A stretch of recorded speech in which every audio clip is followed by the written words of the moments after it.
श्रीसूर्यनारायणाय नमः। ततो युद्धपरिश्रान्तं समरे चिन्तया स्थितं रावणं चाग्रतो दृष्ट्वा युद्धाय समुपस्थितं दैवतैश्च समागम्य द्रष्टुमभ्यागतो रणम् उपागम्य ब्रवीत् राममगस्त्यो भगवान् ऋषिः राम राम महाबाहो शृणु गुह्यं सनातनं येन सर्वानरीन् वत्स समरे विजयिष्यसि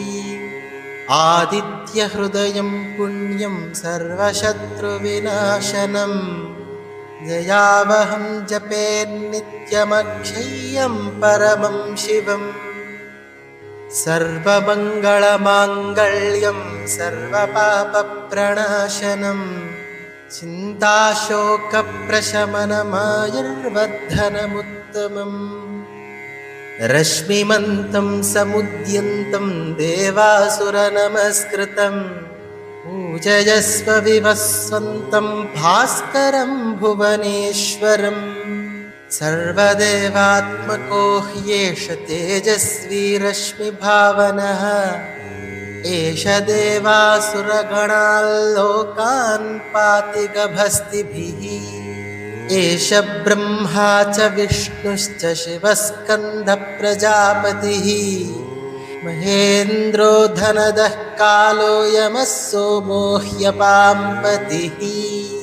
पितरो वसवः साध्याः यश्विनौ मरुतो मनुः वायुर्वह्निः प्रजाप्राणऋतुकर्ता प्रभाकरः आदित्यः सविता सूर्यः खगः पूषा गभस्तिमान् सुवर्णसदृशो भानुर्हिरण्यरेता दिवाकरः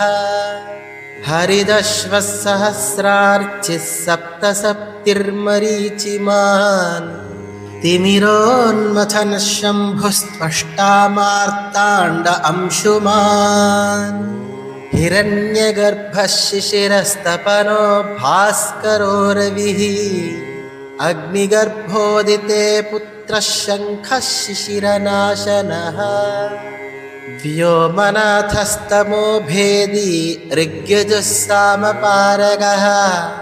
घनवृष्टिरपां मित्रो विन्ध्यवीथीप्लवङ्गमः आतपी मण्डली मृत्युः पिङ्गळः सर्वतापनः कविर्विश्वो महातेजा रक्तः सर्वभवोद्भवः नक्षत्रग्रहताराणामधिपो विश्वभावनः तेजसामपि तेजस्वी द्वादशात्मन्नमोऽस्तु ते नमः पूर्वाय गिरये पश्चिमायाद्रये नमः ज्योतिर्गणानां पतये दिनाधिपतये नमः जयाय जयभद्राय हर्यश्वाय नमो नमः नमो नमः सहस्रांशो आदित्याय नमो नमः नम उग्राय वीराय सारंगाय नमो नमः नमः पद्मप्रबोधाय मार्ताण्डाय नमो नमः ब्रह्मेशानाच्युतेशाय सूर्यायादित्यवर्चसे भास्वते सर्वभक्षाय रौद्राय वपुषे नमः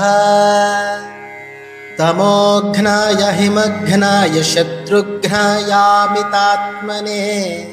कृतघ्नघ्नाय देवाय ज्योतिषां पतये नमः तप्तचामीकराभाय वह्नये विश्वकर्मणे नमस्तमोभिनिघ्नाय रुचये लोकसाक्षिणे नाशयत्येष वैभूतं तदेव सृजति प्रभुः पायत्येष तपत्येष वर्षत्येष गभस्तिभिः एष सुप्तेषु जागर्ति भूतेषु परिनिष्ठितः एष एवाग्निहोत्रं च फलं चैवाग्निहोत्रिणाम् वेदाश्च क्रतवश्चैव क्रतूनां फलमेव च यानि कृत्यानि लोकेषु सर्व एष रविः प्रभुः एनमापत्सु कृच्छ्रेषु कान्तारेषु भयेषु च कीर्तयन् पुरुषः कश्चिन्नावसीदति राघव पूजयस्वैनमेकाग्रो देवदेवं जगत्पतिम् एतत्त्रिगुणितं जप्त्वा युद्धेषु विजयिष्यसि अस्मिन् क्षणे महाबाहो रावणं त्वं वधिष्यसि एवमुक्त्वा तदागस्त्यो जगाम च यथागतम्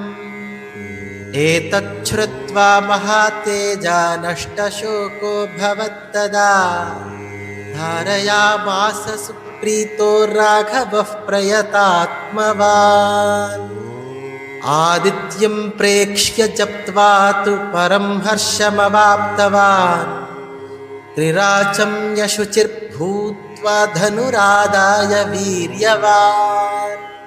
रावणं प्रेक्ष्य हृष्टात्मा युद्धाय समुपागमत् सर्वयत्नेन महता वधे तस्य धृतोऽभवत् अधरविरवदन्निरीक्ष्य रामं मुदितमनाः परमं प्रहृष्यमाणः निशिचरपतिसंक्षयं विदित्वा सुरगणमध्यगतो वचस्त्वरेति श्रीसूर्यनारायणप्रसादसिद्धिद्वारा इति आदित्यहृदयं सम्पूर्णम्।